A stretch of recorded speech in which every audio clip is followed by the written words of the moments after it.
கடந்த 50 ஆண்டு காலமாக திராவிட கட்சிகள் தமிழகத்தை அடைமானம் வைத்தார்கள் என்பதுதான் உண்மை நிலை. அதில் வெறும் போக்குவரத்து கழகங்கள் மட்டும் கிடையாது.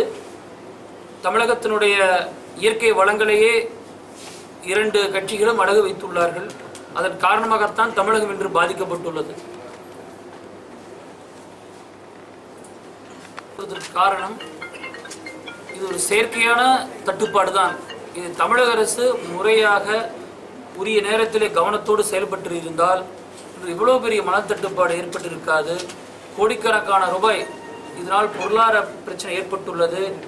இன்று கட்டுமானவர்கள் பாதிக்கப்பட்டுள்ளார்கள், கட்டுமான தொழிலாளர்கள் பாதிக்கப்பட்டுள்ளார்கள். இதை தமிழக அரசு இனியாவது ஒரு கவனத்தில் எடுத்துக்கொண்டு இதற்கு ஒரு நிரந்தர தீர்வு ஏற்பட வேண்டும் என்று நாங்கள் கேட்டுக்கொள்கின்றோம்.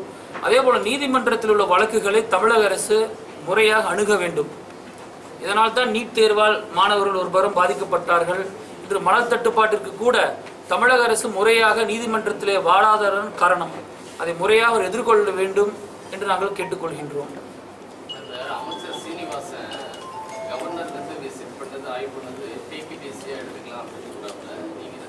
திரு திண்டுக்கல் சீனிவாசன் அவர்கள் எங்களை பொறுத்தவரை அரசியல் இருந்து ஓய்வு வருவது நல்லது என்பதுதான் எங்களுடைய கருத்து.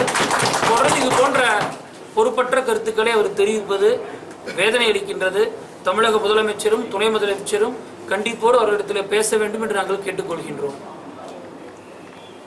கட்டு நடைபெற முறையாக ஒரு கட்டுப்பாடுகள் விதித்து அதை நடைபெறுவதற்கான சாத்தியக்கூறுகளை ஏற்படுத்த வேண்டும் என்று நாங்கள் கேட்டுக்கொள்கின்றோம்.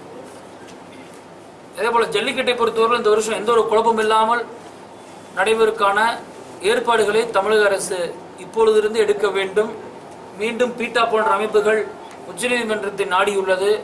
இதை இப்பொழுதிருந்தே உச்சநீதிமன்ற தமிழக அரசு தன்னுடைய நியாயங்களை எடுத்து கூறி ஆர்ப்பாட்டம் போராட்டம் அளவிற்கு மாணவர்களையும் இளைஞர்களையும் கொண்டு செல்லாத சூழ்நிலை ஏற்படுத்துவது தமிழக அரசினுடைய கடமை. அதை எச்சரிக்கையோடு அவர்கள் எதிர்கொள்ள வேண்டும் என்று நாங்கள் கேட்டுக்கொள்கின்றோம்.